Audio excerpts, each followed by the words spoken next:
System, surrounding, bond या 3 term study केल्या. त्याच्यानंतर आपण सिस्टीमचे टाइप्स बघितले. त्याच्यामध्ये open system, closed system, isolated system. पुन्हा आपण काय केलं, सिस्टीम स्टडी करणार. सिस्टीम आणि सराउंडिंगचाच फॅक्टर आपण डिटेल चॅप्टरमध्ये सगळा पूर्ण चॅप्टर तोच आहे. त्यामुळे सिस्टीमचे पुन्हा आपण टाइप्स बघितल्यानंतर त्याच्या प्रॉपर्टी बघितल्या. प्रॉपर्टीमध्ये टोटल 4 टाईपच्या प्रॉपर्टी आपण स्टडी केल्या होत्या. Intensive, independent of amount, extensive, dependent on amount. आणि त्याच्यानंतर पुन्हा 2 प्रॉपर्टी त्यातच बघितल्या होत्या, स्टेट फंक्शन आणि पाथ फंक्शन. स्टेट फंक्शनमध्ये property depends on current state of the reaction आणि path function depends on path. बरोबर. त्याच्यानंतर पुन्हा आपण एक छोटासा पॉईंट बघितला होता, प्रोसेसेस. जर आपल्याला एखादी सिस्टीम स्टडी करायची असेल तर त्या सिस्टीममध्ये काय करायला लागते, तर डिफरंट टाईपच्या प्रोसेसेस व्हायला लागतात. आणि त्या प्रोसेसमध्ये आपण प्रोसेसची डेफिनेशन बघितली. One equilibrium state to another equilibrium state. म्हणजे जे काही एक इक्विलिब्रियम स्टेट आहे ते ट्रान्सफर करायची दुसऱ्या स्टेटमध्ये, त्यालाच काय बोलतो आपण, प्रोसेस. कारण एका ठिकाणी दुसऱ्या ठिकाणी गेल्याशिवाय एक्झॅक्ट प्रोसेसचा फॉर्मॅट आपल्याला मिळणार नाही आहे. पुन्हा आपण प्रोसेसमध्ये बऱ्याचशा सिस्टीमच्या प्रोसेसेस बघितल्या. त्याच्यामध्ये 5 टाईपच्या प्रोसेसेस बघितल्या. त्याच्यात पहिली बघितली आयसोथर्मल, ॲडियाबॅटिक, आयसोकोरिक, आयसोबारिक आणि शेवटची रिव्हर्सिबल प्रोसेस. पुन्हा ह्या ज्या 5 प्रोसेसेस आहेत त्या 5 प्रोसेस ज्या आहेत ते त्यांच्या ठिकाणी त्या कन्सेप्ट स्टेबल ठेवून आपण वेगळ्या प्रकारे ॲक्टिव्हिटी करून बघितली. बरोबर. तुम्हाला मी देताना एक वेगळं एक्झाम्पल दिलं होतं, त्याच्यावर तुमच्या लक्षात आलं असेल. आता पुढे काय करायचं, आपल्याला स्टेट फंक्शन आणि पाथ फंक्शन दोन्ही फॅक्टर आपल्याला डिटेलमध्ये स्टडी करायचे आहेत. बघा, त्याच्यानंतर आज आपण बघणार आहे ते पाथ फंक्शनचं नेचर बघणार आहे. मग आता पाथ फंक्शन जे काय आपण सांगितलं त्याच्यामध्ये 2च एक्झाम्पल सांगितली होती. पहिलं एक्झाम्पल होतं वर्क आणि दुसरं एक्झाम्पल काय होतं, हिट. बरोबर. आता वर्क आणि हिट हे दोन्ही काय आपण सांगितलं होतं, पाथ फंक्शन. मग त्याचं एक बिहेवियर, त्याचं नेचर एक्झॅक्ट काय असतं, किंवा आपण एखादी प्रॉब्लेम किंवा एखादं एक्झाम्पल सॉल्व्ह केलं तर त्याला साईन कन्व्हेन्शनचा फॅक्टर येतो, कारण साईन माहीत पाहिजे. तो सगळा फॅक्टर त्यांनी या पॉईंटला दिलेला आहे. त्याच्यामध्ये आता आपण पहिला पार्ट स्टडी करणार आहे, नेचर ऑफ वर्क. पहिल्यांदा आपल्याला बघितलं पाहिजे की वर्कची डेफिनेशन एक्झॅक्ट काय आहे. तर त्याच्यामध्ये डेफिनेशनमध्ये काय दिलेलं आहे बघा, the energy by which body is displaced through a distance d with applied force is called as work. म्हणजे जर एखादी बॉडी एखाद्या ठिकाणाहून थोडंसं मूव्ह करायची आहे, मूव्ह करताना एक स्पेसिफिक डिस्टन्स ती मूव्ह होईल आणि त्याच्यासाठी जी एनर्जी लागणार त्याला आपण काय बोलतो, वर्क. म्हणजे थोडक्यात कसं आहे, हा पार्ट जो आहे हा सायंटिफिकली बघायला गेलं, म्हणजे सायन्सने बघायला गेलं तर थोडासा किचकट वाटते बघा. पण जनरली जर आपल्याला कोणाला विचारलं हा वर्क म्हणजे काय, तर आपण सरळ म्हणतो कार्य. मराठीत काय बोलतो त्याला, कार्य. बरोबर. मी आता म्हणतो तुम्हाला की हा जिना किंवा हा बेंच आहे तो पलीकडे टाका. मग हा बेंच तुम्ही इथून हलवून ती वस्तू पलीकडे नेणार. मग इथून तिथं नेणार म्हणजे ती वस्तू तुम्ही डिस्प्लेस केला, म्हणजे एका ठिकाणाहून मूव्ह करून दुसऱ्या ठिकाणी तुम्ही ती ट्रान्सफर केला. काय लक्षात आलं. मग आता मला सांगा, जर ही वस्तू तिकडून तिकडे नेऊन ठेवायची असेल, या वर्गातून त्या वर्गात नेऊन ठेवायची असेल, तर साहजिकच एक डिस्टन्स आपण हे केलं, तेवढ्या डिस्टन्सवरती नेऊन ठेवला. मग आता जर वर्क सांगायचं असेल तर तुम्ही एक्झॅक्ट काय करणार. पुन्हा प्रश्नचिन्ह पडेल की वर्क म्हणजे एक्झॅक्ट काय. वस्तू हलवणे हे वर्क नव्हे, म्हणजे तिथं काहीतरी स्पेशल मेजरमेंट झालं पाहिजे. आणि मग स्पेशल मेजरमेंट काय सांगितलं, तर ही वस्तू तिथंपर्यंत नेण्यासाठी जी तुम्ही एनर्जी लॉस केला, ती लॉस केलेली एनर्जी म्हणजे काय असते, वर्क. कळलं. म्हणजे वर्क कधी म्हणणार, जर आपण एखाद्या क्वांटिटीचं मेजरमेंट करून आपल्याला ती क्वांटिटी सांगता आली तरच वर्क म्हणणार. बरोबर का. तर वस्तू ऑटोमॅटिकली गेली का, ती नाही. म्हणजे त्या ऑब्जेक्टला मूव्ह करण्यासाठी आपण एखादं स्पेशल काहीतरी फोर्स अप्लाय करायला लागेल. फोर्स अप्लाय केल्यानंतर ती वस्तू एका स्पेसिफिक डिस्टन्सवरती जाईल, त्यालाच काय बोलणार आपण, वर्क. बरोबर ना. पुन्हा दुसरं एखादं एक्झाम्पल घेऊ शकताय. तुम्ही स्वतः आहे, समजा जिन्यावरून तुम्हाला खाली उतरायला सांगितलं आता, तर जिन्यावरती आहात म्हणजे तुम्ही स्वतः ऑब्जेक्ट कन्सिडर करू शकता. मला सांगा, जिन्यावरच थांबलाय आणि जिन्यावरून जे काय असणार ते 10 पायऱ्या तुम्ही उतरून खाली गेलाय, म्हणजे तुमचं वर्क झालं. बरोबर. मग आता जिन्यावरून तुम्ही खाली उतरणार म्हणजे वर्क हा फॅक्टर आला. मग तो वर्क सांगणार कसा, तुम्ही 10 पायऱ्या उतरा नाही तर 15 पायऱ्या उतरा, काहीतरी चेंज दिसला पाहिजे ना. मग तो चेंज म्हणजेच काय, तर आपण सांगताना काय सांगणार, वर्तन कशामध्ये सांगणार, एनर्जीमध्ये सांगणार. म्हणजेच जर वर्तन स्टडी करायचं असेल किंवा वर्कचं नेचर जर बघायचं असेल तर आपल्याला एखादी स्पेसिफिक अमाऊंट ऑफ एनर्जी बॉडीला द्यावी लागेल आणि त्यानं ती बॉडी काय होणार, डिस्प्लेस होणार. त्यालाच काय बोलतो आपण, वर्क. मग आता सरळ वर्कचं एक सिम्पल हे बनवलेलं आहे, मॅथमॅटिकल एक्सप्रेशन बनवलं आहे. वर्क म्हणजेच काय असणार आहे, W. बरोबर. Calculate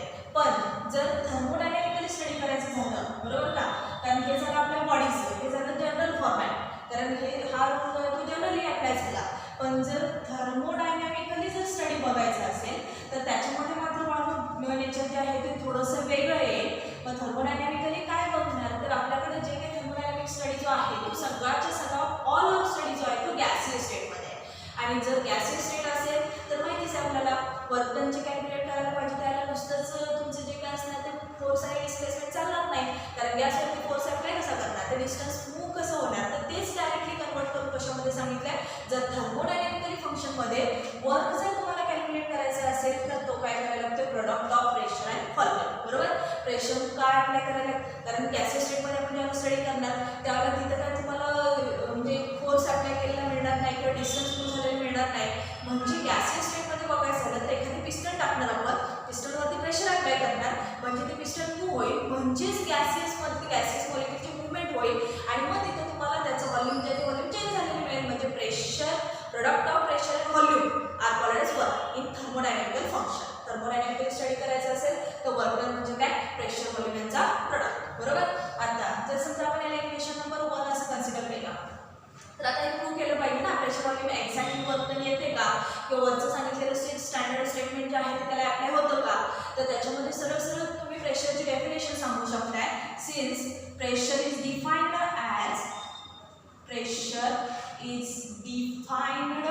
as force per unit area. बरोबर ना, force per unit area are called as pressure. मग आता तसं असेल तर आपण त्याच्यामध्ये ते अप्लाय करून बघूया. मग आता वर्क डनमध्येच काय सांगितलं होतं, थर्मोडायनॅमिकल वर्क डन गॅसेस स्टेटसाठी काय सांगितलं, प्रेशर इंटू व्हॉल्यूम प्रोडक्ट असतं सांगितलं. बरोबर, मग आता तसं असेल तर प्रेशर म्हणजेच काय सांगितलं definition, force per unit area. टाकून हवं तर बघूया, म्हणजेच फोर्स पर युनिट एरिया म्हणजे F divided bye A into हे व्हॉल्यूम आहे असं राहील. ओके, आता बट एरिया म्हणजेच कशाने रिप्रेझेंट केला, कॅपिटल ए न is equal to distance square असतो माहिती आहे तुम्हाला. आणि दुसरं सगळ्यात महत्त्वाचं व्हॉल्यूम जे आहे रिप्रेझेंट केले फी न, इट इज डिस्टन्स क्यूब माहिती आहे तुम्हाला. जर एरिया कॅल्क्युलेट करायचा असेल तर डी स्क्वेअर असतो, डिस्टन्स स्क्वेअर असतो, आणि व्हॉल्यूम कन्सिडर करायचं असेल तर ते जे काय असतं ते डिस्टन्स क्यूब असतो. टाका add substitution of this value in equation number 2. याला इक्वेशन नंबर 2 म्हणजे ते वरचं 1 झालं. आता ॲड करा W is equal to F divided by D square into D. बरोबर, पुन्हा ही टर्म आणि ह्यातलं डी स्क्वेअर तर कॅन्सल होईल, शिल्लक राहिलं single D. W is equal to F into D. बरोबर, म्हणजेच थोडक्यात काय, हे प्रेशर व्हॉल्यूम जे आपण सॉल्व केलं तर प्रोडक्ट म्हणजेच काय आला, F इंटू डी. म्हणजेच W is equal to PV is equal to force into displacement म्हणजेच डिस्टन्स. म्हणजे थर्मोडायनॅमिकली जरी स्टडी केलं बाळांनो तरी देखील काय असायला पाहिजे, प्रेशर व्हॉल्यूम हे थर्मोडायनॅमिकली बघायला लागणार, कारण गॅसेस स्टेटमध्ये सांगणार. आणि रेग्युलरली W म्हणजेच काय असते, फोर्स इंटू डिस्प्लेसमेंट आलं तसंच, कारण फोर्स इंटू डिस्प्लेसमेंट म्हणजे W. हा W कोणासाठी काढला होता, आपण थर्मोडायनॅमिकल फंक्शनसाठी कॅल्क्युलेट केला होता. म्हणजे तुम्ही W म्हणजे एक म्हणजे गॅसेस स्टेटमध्ये किंवा थर्मोडायनॅमिकल फंक्शनमध्ये स्टडी करायचं असेल तर प्रेशर व्हॉल्यूम यांचा प्रोडक्ट असेल. आणि रेग्युलर जर वर्क डन तुम्हाला हवा असेल तर फोर्स जो आहे तो फोर्स आणि डिस्प्लेसमेंट किंवा डिस्टन्स त्याचा प्रोडक्ट असेल. म्हणजे प्रेशर व्हॉल्यूमचा प्रोडक्ट कधी असणार, गॅसेस स्टेटमध्ये कंपाऊंड असेल तर, आणि फोर्स आणि डिस्टन्स याचा प्रोडक्ट कधी असणार आहे जर रेग्युलर वर्क डन हवा असेल तर. म्हणजे थोडक्यात काय, समजा एखादा गॅस एक्सपांड होतोय किंवा एखादा गॅस जो आहे तो कॉम्प्रेस होतोय, हे जर मला सांगायचं झालं तर मी W is equal to PV हे फंक्शन यूज करणार. आणि जर समजा मी आता तुम्हाला सांगितलं एक्झाम्पल, समजा किती वेळावर उतरायचं आहे किंवा समजा एखादी गोष्ट आपल्याला इथून हलवून दुसरीकडे न्यायची आहे, त्याला सांगताना हा प्रेशर व्हॉल्यूम सांगणार नाही, तर त्यावेळेस सरळ काय असणार, W is equal to force into distance. जे दोन्ही कन्सेप्ट जे आहेत त्या त्यावेळेला आपल्याला यूज करता आलं पाहिजे. समजलं. आता हे जे आहे मॅथमॅटिकल एक्सप्रेशन झालं. आता हे मॅथमॅटिकल एक्सप्रेशन जे आहे ते दोन एक्झाम्पल आपल्याला दिलेले आहेत. एक म्हणजे कॉम्प्रेशनचं एक एक्झाम्पल दिलेलं आहे आणि एक्सपान्शनचं एक एक्झाम्पल दिलेलं आहे. दोन्ही एक्झाम्पलमधून हा पॉईंट जो आहे त्यांनी क्लिअरली परफेक्ट करून दिलेला आहे. मग त्याच्यामध्ये आपल्याला हेही समजलं पाहिजे, जर फोर्स डिस्प्लेसमेंट किंवा प्रेशर व्हॉल्यूम याच्यामध्ये जर चेंज होत असेल बाळा तर आपल्याला ती टर्म सांगता आली पाहिजे की हा हे एक्झॅक्ट सिस्टीमवरती वर्क डन चाललं आहे का सिस्टीमकडून सराउंडिंगमध्ये वर्क डन चाललं आहे, ते कंपल्सरी माहीत पाहिजे. त्याच्यासाठी आपल्याला ते एक्झाम्पल पण गरजेचे आहे. हे समजलं का बघा, हे मॅथमॅटिकली थोडंसं एक्सप्लेन केलेलं आहे आणि ऑलरेडी तुम्हाला माहिती आहे की बऱ्यापैकी ओळखीच आहे तुमच्या, पटकन ते आलं पाहिजे. समजलं.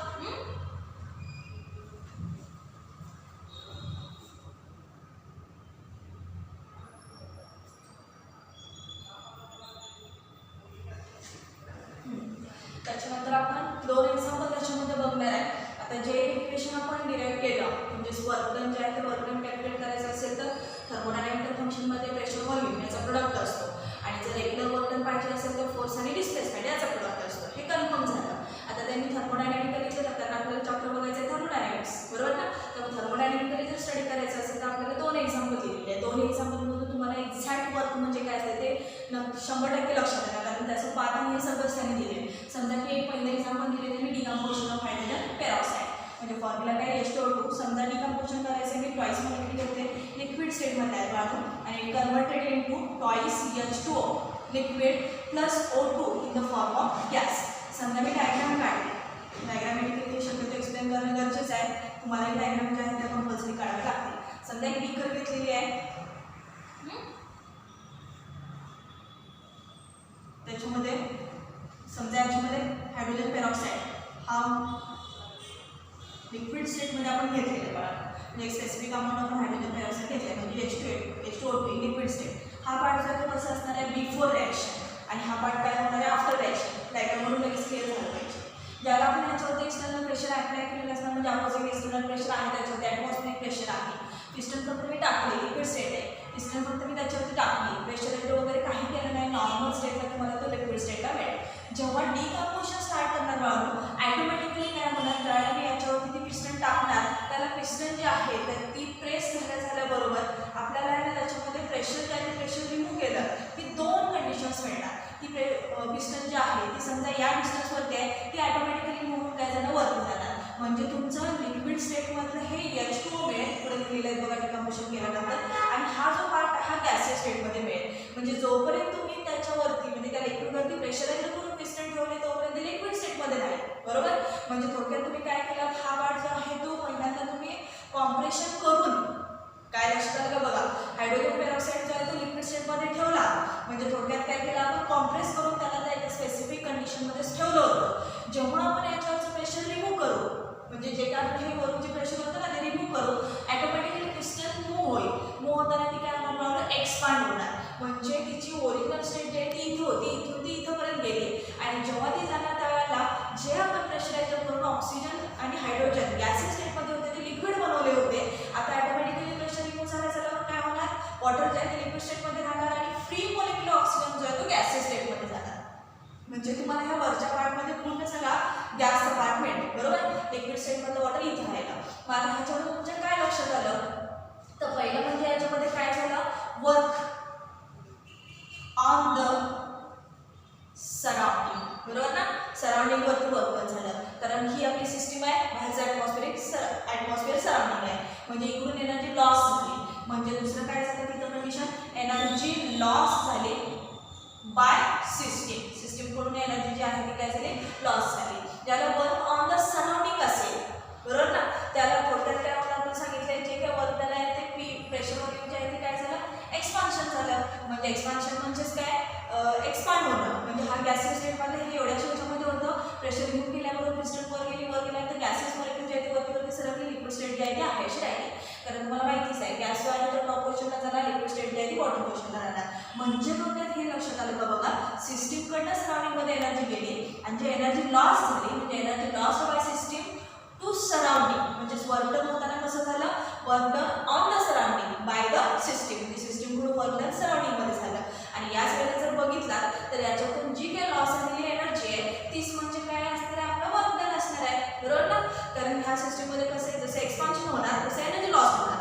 जेवढी एनर्जी लॉस होणार थोडं वर्क डन होणार कारण आता मग कशामध्ये काय म्हणतो तर डेफिनेशन तुम्ही पुसली पण नाही आहे बोर्डवरती the energy by which body is displaced through a distance म्हणजेच आता इथं होती इथंपर्यंत गेली म्हणजे स्पेसिफिक डिस्टन्स कव्हर केलं. मग ते जर होत असेल तर आता सिस्टीमकडून सराउंडिंगमध्ये काय झालं एनर्जी लॉस झाली म्हणजेच तुमचं जे काय असेल ते वर्क डन कंप्लीट झालं. म्हणजे जेवढी एनर्जी लॉस झाली ना तेवढा आपण वर्क डन बोलू शकतोय. याच्या ऑपोजिट काय सांगितले रिॲक्शन ऑफ अमोनियाचं एक्झाम्पल दिलेलं अमोनिया आणि HCl दोन्ही मॉलिक्युल फॉर्म काय केले आपण गॅसियस स्टेटमध्ये घेतले. समजा पुन्हा मोहेबल पिस्टन त्याच्यावरती टाकलं HCl गॅसियस स्टेटमध्येच आहे आणि अमोनिया सुद्धा गॅसियस स्टेटमध्ये आहे. याच्यात पण ही बिफोर द रिॲक्शन आणि पुन्हा after the reaction.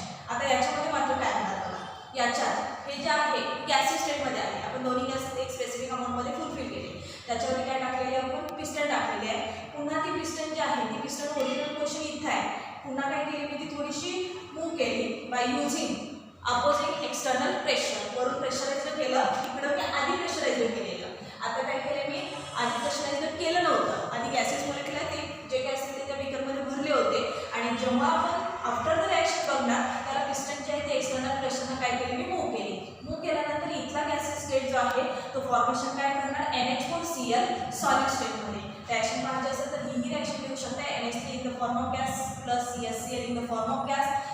Against pressure apply केल्यानंतर it gives NH4Cl in the form of solid. बरोबर, म्हणजे तुम्ही जसं जसं त्याच्यावर प्रेशर अप्लाय करणार तसं तुम्हाला मिळालं काय, सॉलिड. आता जर वर्क बघितला तर इथं काय झालं होतं, ऑन द सराउंडिंग. बरोबर, आता मात्र वर्क कसं होणार आम्ही या सिस्टीमला, बाय द सराउंडिंग. कारण सराउंडिंग कडून एनर्जी जी आहे ती सिस्टीमकडे दिली, म्हणजेच आता एनर्जी काय करणार, एनर्जी गेन. बरोबर ना, इथं लॉस बाय द सिस्टीम केलेलं, आता काय असणार आहे, गेन बाय द सिस्टीम. बरोबर, म्हणजे आता इथे जे मिळणार, इथं झालं होतं बघा एक्सपान्शन, म्हणजेच आता इथं आपल्याला काय मिळणार, कॉम्प्रेशन मिळणार. कारण आता गॅस काय केला, आपण कॉम्प्रेस केला. जसं जसं कॉम्प्रेस करत जाणार तसं लिक्विड स्टेट येणार, त्याच्यानंतर तुम्हाला सॉलिड स्टेट पण अटेन होणार. म्हणजे मग अशी केलं ते आपल्याकडे लिक्विड होतं, प्रेशर रिमूव्ह केला, एक्सपान्शन झालं, प्रेशर अप्लाय केला, कॉम्प्रेशन झालं. मग आता हा जो चेंज आहे तो इनिशियल स्टेट पासूनचे चेंजेस आहेत. आधी आपलं इथं होतं, एक्सपान्शन झाल्यानंतर ती पिस्टन जी आहे ती वरती मूव्ह झाली, स्पेसिफिक डिस्टन्स मूव्ह झाली, म्हणजेच आपल्याला वर्क डन प्रेशर जे काय असेल ते पीपीटेलचं एक्सपान्शन मिळालं, प्रेशर म्हणजेच काय असेल वर्क डन. बरोबर, मग इथं वर्क डन सांगताना काय सांगितलं, सिस्टीमकडून जी एनर्जी लॉस केली ते म्हणजेच वर्क डन सांगितलं. आणि इथं मात्र कसं झालं, सिस्टीमने एनर्जी सराउंडिंगकडून ॲक्सेप्ट केली, म्हणजे आता वर्क डन कसं होणार, ऑन बाय द सराउंडिंग, म्हणजे सराउंडिंगकडून सिस्टीमकडे होणार. बरोबर, त्यामुळे सराउंडिंगमधून वर्क डन झाल्यामुळे ती एनर्जी जी आहे ती एनर्जी सिस्टीमकडे आली, म्हणजे सिस्टीमने ती गेन केली. आता इथं वर्क डन काय सांगणार, जी काय एनर्जी सिस्टीमनं गेन केली तेवढा अमाऊंट काय झालं, वर्क झालं. आणि गॅसियस स्टेटचं कन्वर्जन कशामध्ये झालं, आपलं सॉलिड स्टेटमध्ये. म्हणजे प्रेशरायझर केल्यानंतर gas converted into solid state. समजलं, दोन्ही एक्झाम्पलवरून तुमच्या एक्झाम लक्षात आला असेल नेमकं काय समजलं का. बघा ह्याच्यात काय शक्य आहे का बघा. आणि शक्यतो डायग्रामॅटिकली जास्तीत जास्त फोकस करायचा. इकडे एक्सपान्शन झालं, एक्सपांड म्हणजे वाढणे, आणि कॉम्प्रेस म्हणजे कमी होणे, तिकडं कॉम्प्रेशन झालं.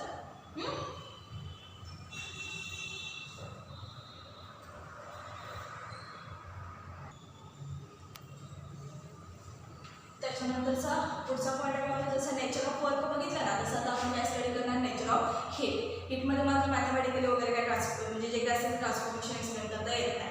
हीट म्हणजे थोडक्यात काय येणार, टेम्परेचरशी रिलेटेड कन्सेप्ट येतात. आता त्याच्यामध्ये आपल्याकडे दोन पार्ट असतात, माहितीच आहे तुम्हाला, एक सिस्टीम, दुसरा भाग सराउंडिंग. समजा एखादं टेम्परेचर म्हणजे समजा की आपली सिस्टीम आणि सराउंडिंग डिफरंट टेम्परेचरला, ते आपण नेहमी सेम टेम्परेचरला कधीच नसतात. म्हणजे आता सराउंडिंगचं टेम्परेचर काय असेल ते थोडंसं वेगळं राहील, सिस्टीमचं टेम्परेचर जे आहे ते थोडंसं वेगळं राहील. दोन्ही पार्ट जे आहे ते एका टेम्परेचरला कधीच नसतात. म्हणजे system and surrounding present at different temperature. System and surrounding present at different temperature. Hence energy और heat transfer from system to surrounding या सराउंडिंग टू सिस्टीम. कारण दोनच पार्ट डिपेंड राहतात. कारण समजा दोन्ही डिफरंट टेम्परेचरला जर असतील, बरोबर का, तर मग एकतर एक हीट सिस्टीमकडनं सराउंडिंगमध्ये ट्रान्सफर होईल, नसेल तर सराउंडिंगमधून सिस्टीमकडे ट्रान्सफर होईल. एक एक्झाम्पल त्याच्यामध्ये सांगते, त्याच्यामध्ये काही बाकीचं एक्सप्लेन केलेलं नाही आहे. समजा की hot T place in cup, बरोबर, ते परवाच आपलं एक्झाम्पल सिस्टीममध्ये एक्झाम्पल घेऊ शकताय. समजा hot T place in cup, तर हॉट टी म्हणजेच काय झालं, सिस्टीम. बरोबर, साईडला लिहिलं काय झालं, सराउंडिंग. मग आता जर हीट हे फंक्शन स्टडी करायचे असेल तर हीटचं नेचर सांगायचं असेल तर सरळ सरळ आता काय सांगणार आपण, सिस्टीमचं टेम्परेचर वेगळं आहे, सराउंडिंगचं टेम्परेचर वेगळं आहे. समजा आता आजच्या एन्व्हायरमेंटला जर बघितला तर सराउंडिंगमध्ये समजा 27 डिग्री सेल्सिअस टेम्परेचर आहे, बरोबर, किंवा 30 डिग्री सेल्सिअस टेम्परेचर आहे कन्सिडर करून. आणि तुमचं जे काय हॉट टी आहे त्याचं टेम्परेचर समजा 60 डिग्री आहे, बरोबर. म्हणजे एक तर एक समजा की आपण डायग्रामॅटिकली बघूच थोडंसं, म्हणजे लक्षात येईल तुमच्या. समजा की याच्यामध्ये खूप एक टी आहे, तर टीचं टेम्परेचर जे आहे ते समजा 60 डिग्री सेल्सिअस आहे, बरोबर. म्हणजे ही झाली आपली सिस्टीम बाळाला. आणि हे बाहेरचं जे आहे समजा हे याला काय करणार आपण, सराउंडिंगचं टेम्परेचर जे आहे ते 30 डिग्री सेल्सिअस. आता जे काय असणार ते सिस्टीममधून हीट एकतर एक सराउंडिंगमध्ये ट्रान्सफर होणार, नसेल तर सराउंडिंगमधून सिस्टीममध्ये ट्रान्सफर होणार. आता या एक्झाम्पलमध्ये लगेच तुमच्या लक्षात येईल, आपल्या सिस्टीमचं टेम्परेचर हायर आहे, जोपर्यंत टेम्परेचर इक्वल होत नाही तोपर्यंत सिस्टीम आणि सराउंडिंगमध्ये चेंजेस होतात, तुम्हाला माहिती आहे. म्हणजे आता काय होणार, 60 डिग्री जरी हॉट कंडिशनला असलेला टी जरी घेतला असाल, ॲटमॉस्फिअरमध्ये ठेवल्यानंतर ॲटोमॅटिकली त्याच्यात काय होणार, तर बाहेरचं जे 30 degree temperature system directly accept करणार. मग जर असं करायचं असेल तर काय करायला पाहिजे, हीट एनर्जी जी आहे ती बाहेर रिलीज करायला पाहिजे. हीट रिलीज केली की ती गोज ऑन ॲटमॉस्फिअर आणि बॅलन्स बोथ टेम्परेचर 30°C. म्हणजे बाहेरचं जे टेम्परेचर असतं ते तुमची सिस्टीम ॲक्सेप्ट करतात. याच्या उलट दुसरं एक्झाम्पल घेऊ शकताय. समजा बीकर घेतले आणि त्याच्यामध्ये समजा मी वॉटर घेतलंय आणि वॉटर जे आहे ते काय तर 4°C किंवा 0°C, 4° असू दे, 4°C वॉटर आहे म्हणजे कोल्ड कंडिशन आहे. बरोबर. बाहेर जर बघितलं तर आता 30° टेम्परेचर आहे म्हणजे बाहेरचं ॲटमॉस्फिअर जे आहे ते 30°C आहे. मग आता काय होणार, बाहेरची हीट जी आहे ती त्या सिस्टीममध्ये ॲब्सॉर्ब केली जाणार. इथं काय केली, सिस्टीमचं टेम्परेचर हाय होतं, सराउंडिंगचं लो होतं, त्याला ट्रान्सफर केली. आणि आता दुसरी कंडिशन काय केली आपण, सिस्टीमचं टेम्परेचर लो आहे, सराउंडिंगचं हायर आहे म्हणजे heat transfer from surrounding to system. कारण इथंही आता वर्क डन होणार. मगाशीच आपण काय म्हटलं, वर्क म्हणजे काय, जो काय एनर्जी चेंज असतो त्यालाच काय बोलतो आपण, वर्क. बरोबर. म्हणजे हीट आणि वर्क दोन्ही काय म्हणून पाथ फंक्शन आहेत. तुमचे पाथ कसे असतील त्याच्यावरती डिपेंड राहणार. याला फक्त मॅथमॅटिकली काय नाही, फक्त हे तुम्ही डायरेक्टली 2 पिकर घेऊन हे एक्झाम्पल बघू शकताय. असंही करू शकताय. समजा 2 क्लास घेतला असेल तर त्याच्या एका क्लासमध्ये 100°C वॉटर ठेवा आणि एका तुमचं कोल्ड वॉटर ठेवा म्हणजे फ्रीजमध्ये काढलेलं वॉटर, आईस नाही, त्यामुळे 4°5°चं टेम्परेचर असलेलं वॉटर ठेवा. दोन्ही पिकरमध्ये जर बघितला तर ज्याच्याकडे 100° आहे त्याचं सिस्टीममध्ये हीट ट्रान्सफर होणार. बरोबर. आणि सिस्टीमचं सराउंडिंगचं टेम्परेचर सेट करायला लागणार. आणि दुसऱ्या पिकरमध्ये काय 4°C आहे, त्याच्यामध्ये मात्र काय करणार, सिस्टीम जी आहे ती बाहेर हीट ॲब्सॉर्ब करणार. एका सिस्टीममध्ये रिलीज केली, दुसऱ्यात काय केली, ॲब्सॉर्ब केली. म्हणजे ट्रान्सफॉर्मेशन जे आहे ते इन अँड आउट ॲक्टिव्हिटी आहे, depends on system and surrounding. म्हणजे तुमचं सिस्टीम सराउंडिंग काय असेल आणि तुम्हाला डिफरंट टेम्परेचरला 100% असेल म्हणून कधीही सेम टेम्परेचरला ते नसतात. आणि सेम टेम्परेचर करण्यासाठी म्हणून ते काय करतात, हीट जी आहे ती फ्लो करतात, इन अँड आउट ॲक्टिव्हिटी. कसं पडेल तसं त्याचं एक्झाम्पल घ्यायला लागणार. आता याच्यामध्ये ना छोटासाच एक पॉईंट दिला आहे आणि तो जो आहे तो आपल्याला एक्झाम्पल सोडवताना महत्त्वाचा आहे मला. त्यालाच काय आपलं होतं, sign convention. Sign convention for work and heat. दोघांच्यासाठी ना साइन कन्व्हेन्शनचा फॅक्टर दिला आहे. समजा हे मात्र प्रॉब्लेम सोडवल्यानंतर त्याला तुम्हाला ते साइन देता आले पाहिजे तर तुमचा आन्सर प्रॉब्लेम परफेक्ट असणार आहे. समजा की आपली ही सिस्टीम आहे, बरोबर, आणि हे बाहेरचं सगळंच्या सगळं काय सराउंडिंग आहे. आता आपल्याला on the system bye the system work पण सांगायला लागते. त्याच्यावरून आपण WQ जे वर्क आणि हीट पॉझिटिव्ह का निगेटिव्ह हे सांगणं गरजेचं आहे. समजा की असं असेल म्हणजे ॲरोचा आहे तो सिस्टीमकडून सराउंडिंगकडे दाखवला आहे म्हणजेच आता यावेळेला काय होणार, हीट रिलीज म्हणजे बाहेर टाकली गेली. बरोबर. दुसरी कंडिशन काय असू शकते, हीट ॲब्सॉर्ब. बरोबर ना. आता याच्यामध्ये काय असू शकते, सिस्टीमकडनं सराउंडिंगमध्ये म्हणजे on the system on the surrounding by the म्हणूया आपण बाय द सिस्टीम आणि इथं काय असू शकते ऑन द सिस्टीम. बरोबर. हे सिस्टीमकडून सराउंडिंग येते, सराउंडिंग तिकडे दिली मी त्या बाजूने माहिती सराउंडिंग घ्या. बरोबर. आता पहिलं फंक्शनच्या कशाशी रिलेटेड सांगणार आहे, वर्कशी. आता हे वर्क आणि ह्या बाजूला हीट सांगितले म्हणजे क्यू. बरोबर. आता ह्यांच्या व्हॅल्यू काय काय असणार आहे ते आपल्याला बघणं गरजेचं आहे. समजा एखादी सिस्टीम कन्सिडर केली तर एक सिस्टीममधून हीट रिलीज केली जाते नाहीतर हीट ॲब्सॉर्ब केली जाते. समजा वर्क डन फंक्शन घेणार असेल तर एक सिस्टीम टू सराउंडिंग वर्क होणार नसेल तर सराउंडिंग टू सिस्टीम होणार. बरोबर. मग आता ती कधी होणार आणि त्याला साईन काय काय येणार, ज्यावेळेला मागून हीट रिलीज केली जाते, ज्याला हीट रिलीज केली जाते त्यावेळेला जे काही क्यू येतो तो कसा येतोय, मायनस येतोय. म्हणजे हीट याच्यातून कमी झाली म्हणजे मायनस क्यू नंतर कसं होणार, ज्याला हीट ॲब्सॉर्ब केली जाणार आहे सिस्टीममध्ये ॲब्सॉर्ब केली जाणार म्हणजे ॲड होणार म्हणजेच हीट काय होणार, पॉझिटिव्ह येणार. म्हणजेच थोडक्यात काय लक्षात आलं का बघा, जे काही क्यू फंक्शन आहे त्याच्यात क्यूला प्लस साईन कधी येणार, याला हीट ॲब्सॉर्ब केली जाणार तेव्हा. ॲब्सॉर्ब करून ॲडिशन एकच हिंट देणार आहे, त्या हिंटवरनं सगळे पटपट साईन सांगणार. म्हणजे बऱ्याच जणांना शेवटपर्यंत परफेक्ट होत नाही म्हणजे त्याच्यात काहीतरी क्यू असते त्याच्यावर आपल्याला ते लक्षात आलं पाहिजे. म्हणजे ॲरो जे आहे तो आतमध्ये म्हणजे सिस्टीमनं काय केली, हीट ॲब्सॉर्ब केली. ॲब्सॉर्बचं पहिलं ए काढा, ए म्हणजे ॲडिशन म्हणजे प्लस साईन. बरोबर. म्हणजेच काय असणार आहे, प्लस क्यू. म्हणजे हीट ॲब्सॉर्ब म्हटलं की प्लस क्यू, प्लस म्हणजेच काय ॲडिशन. लक्षात आलं. आणि राहिलेला ताप येते कारण जर हीट ॲब्सॉर्ब केली असेल तर प्लस क्यू येते. हीट दुसरी कंडिशन काय सांगितलं आता एक्झाम्पलमध्ये हीट रिलीज केली जाते, रिलीज केलं मायनस क्यू आलं. बरोबर. जसं प्लस क्यू ॲब्सॉर्ब केल्यानंतर येतं तसंच काय होणार, ज्याला सिस्टीम वरती वर्तन होणार त्याला प्लस डब्ल्यू येणार आणि बाय द सिस्टीम वर्क होत असेल तर काय ना मायनस डब्ल्यू येणार, म्हणजे बाय द सिस्टीम असेल मायनस डब्ल्यू राहील, ऑन द सिस्टीम असेल प्लस डब्ल्यू राहील. हे दोन साईन करण्यापेक्षा हे एकच पॉईंट परफेक्ट करावा लागेल. हिंट दिलेली आहे मी आता. काय सांगितलं मी, जर हिट सिस्टीमला ॲब्सॉर्ब केली असेल त्याचं पटकन सिस्टीम बाहेरचं राहणार, बरोबर. सिस्टीम अशी चौकट करून टाकायची पटकन. सिस्टीममध्ये जर हिट ॲब्सॉर्ब केली असेल तर ॲब्सॉर्बचं पहिलं लेटर ए वरला ॲडिशन, ॲडिशन म्हणजे प्लस साईन, म्हणजे क्यूला तुमच्या काय ना प्लस साईन. जर ॲब्सॉर्ब केला असेल तर दुसरी कंडिशन काय असणार, रिलीज कर. रिलीज म्हटल्यानंतर काय येणार मायनस क्यू, आणि जे साईन तुम्ही याला यूज करताय ते साईन काय असणार इकडे पण असणार. मग जर हिट ॲब्सॉर्ब करत असेल तर सिस्टीममध्ये घेतला, म्हणजेच वर्क ऑन द सिस्टीम असेल तर प्लस क्यू येणार, आणि राहिलं काय बाय द सिस्टीम म्हणजे काय असणार मायनस क्यू मायनस डब्ल्यू, बरोबर. आणि हे जे आहे ते plus Q plus W minus Q याच्यावरून पाहून रिॲक्शन एक्झाम्पल सॉल्व्ह करून आपल्याला वर्क डन सांगायचं असते. म्हणजे एखादे व्हॅल्यू देतात ती वर्कच्या मॅथमॅटिकल एक्सप्रेशनमध्ये टाकायची, वर्कच्या त्याच्यावरून सोडवायचा आन्सर.